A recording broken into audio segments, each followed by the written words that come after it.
साथियों, आपको पुस्तक जीवन साधना के स्वर्णिम सूत्र लेखक श्री राम शर्मा आचार्य पृष्ठ 12 से पढ़कर सुनाते हैं। धर्म धारणा की व्यवहारिकता।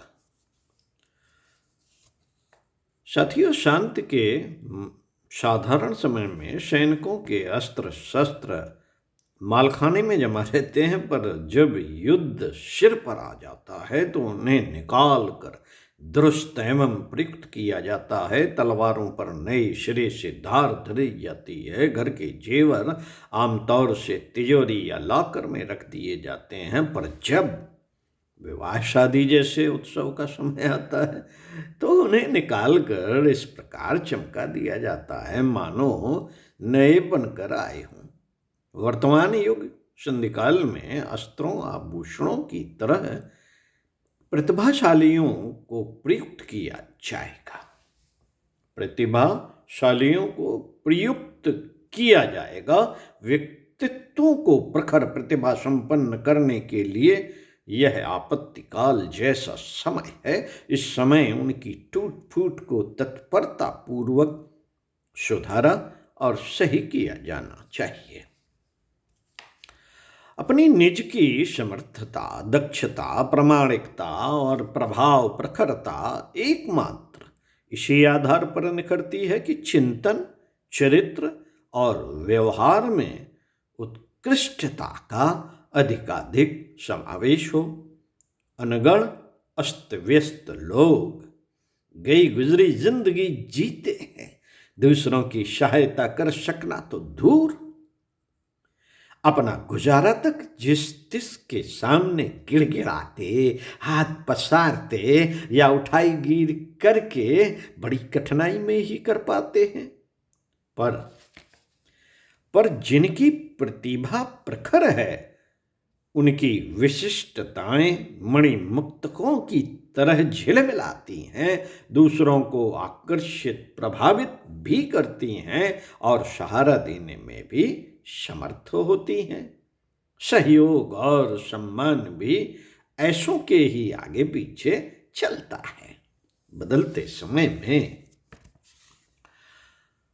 अनगढ़ों का कूड़ा कचरा कहीं झाड़ बुहार कर दूर फेंक दिया जाता है। बीमारियों, कठिनाइयों और तूफानों में से वे ही बच पाते हैं जिनकी जीवनी शक्ति सुदृढ़ होती है।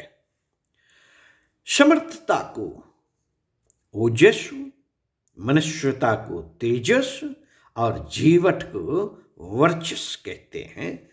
यही है वे दिव्य संपदाएं जिनके बदले इस संसार के हाट बाजार से कुछ भी मनचाहा खरीदा जा सकता है।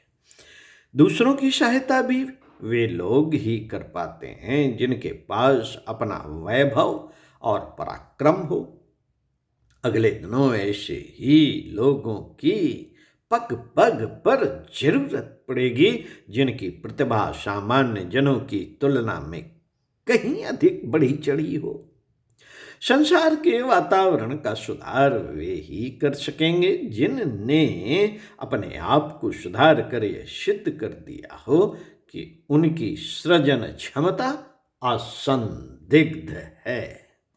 परिस्थितियों की विपन्नता को देखते हुए उन्हें सुधारे जाने की नितांत आवश्यकता है, पर इस अति कठिन कार्य को कर वे ही सकेंगे जिन्होंने अपने व्यक्तित्व को परिष्कृत करके यह सिद्ध कर दिया हो कि वे आड़े समय में कुछ महत्वपूर्ण भूमिका निभा सकने में सफल हो सकते हैं।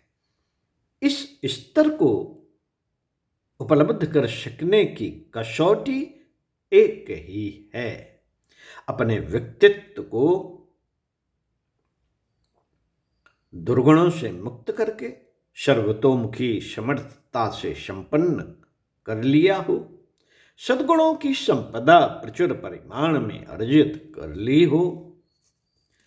दूसरों को कैसा बनाया जाना चाहिए, इसके लिए एक मंडल विनिर्मित करना होगा। उपकरण ढालने के लिए तदनुरूप साँचा बनाए बिना काम नहीं चलता। लोग कैसे बने, लोग कैसे बने, कैसे बदलें, इस प्रयोग को सर्वप्रथम अपने ऊपर ही किया जाना चाहिए और बताया जाना चाहिए कि कार्य उतना कठिन नहीं है जितना कि समझा जाता है। हाथ पैरों की हरकतें इच्छानुसार मोड़ी बदली जा सकती हैं, तो कोई कारण नहीं कि अपनी निज की प्रखरता को सद्गुणों से सुसज्जित करके चमकाया दमकाया न जा सके। पिछले दिनों किसी प्रकार आलस्य, प्रमाद, उपेक्षा और अनगढ़ता की स्थिति भी सहन की जाती थी, पर बदलते युग के अनुरूप अब तो हर किसी को अपने को नए युग का नया मनुष्य बनाने की होड़ लगानी पड़ेगी, ताकि उस बदलाव का प्रमाण प्रस्तुत करते हुए समूचे समाज को सुविस्तृत वातावरण को बदल जाने के लिए प्रोत्साहित ही नहीं, विवश और बाधित भी किया जा सके। काय कलेवर जिसका जैसा ढल चुका है वह प्रायः उसी आकार प्रकार का रहेगा, पर गुण कर्म स्वभाव में अभीष्ट उत्कृष्टता का समावेश करते हुए ऐसा कुछ चमत्कार उत्पन्न किया जा सकता है जिसके कारण इसी काया में देवत्व के दर्शन हो सके। देवी देवताओं की कमी नहीं, उन सब की पूजा उपासना के अपने अपने महात्म्य बताए गए हैं, किंतु परीक्षा की कसौटी पर वह प्रतिपादन कदाचित ही खरा उतरता है। भक्तजन प्रायः निराशा व्यक्त करते और असफलता के लिए इस समूचे प्रकर को ही कोसते देखे गए हैं। साथियों, अपवाद स्वरूप ही किसी अंधे के हाथ बटेर लग पाती है, किंतु एक देवता ऐसा भी है जिसकी समुचित साधना करने पर सत्परिणाम हाथों हाथ नगद धर्म की तरह उपलब्ध होते देखे जा सकते हैं।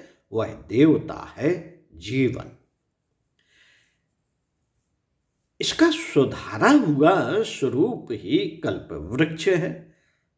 अपना रिद्ध सिद्धियों से भरा भंडार लोग न जाने क्यों नहीं खोलते और न जाने क्या कारण है कि घड़े में ऊंट खोजते फिरते हैं। अच्छा होता आत्मविश्वास जगाया गया होता, अपने को परिष्कृत कर लेने भर से हस्तगत हो सकने वाली संपदाओं और विभूतियों पर विश्वास किया गया होता, प्राचीन काल में सभी बच्चे स्वस्थ पैदा होते थे। तब उनको थोड़े से बड़े होते ही अखाड़ों में कड़ी कसरतें करने के लिए भेज दिया जाता था, पर अब स्थिति बदल गई है। अपंग, रुग्ण और दुर्बल पीढ़ी को अखाड़े नहीं भेजा जा सकता। उन्हें स्वास्थ्य रक्षा के सामान्य से नियमों से ही अवगत अभ्यस्त कराना पर्याप्त होगा।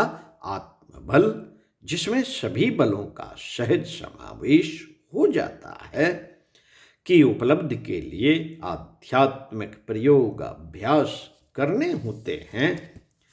प्राचीन काल में वे तप, साधना और योगाभ्यासों से आरंभ होते थे, पर अब तो व्यक्तित्व की दृष्टि से विकृत पीढ़ी को अध्यात्म की आरंभिक साधनाएं कराना ही पर्याप्त होगा। हाई स्कूल पास करने से पहले ही कॉलेज की योजना बनाना व्यर्थ है। तो साथियों, इसी क्रम को आगे बढ़ाते हुए अगले वीडियो में इसी पुस्तक के पृष्ठ 15 से पढ़कर सुनाएंगे। पंचशीलों का अभ्यास करें। कॉलेज की योजना बनाई जा रही है, अगले वीडियो में यही पढ़ेंगे कि कॉलेज में क्या पढ़ने जाना है, उसकी तैयारी कैसे होगी। पंचशीलों का अभ्यास करें। ओम शांति।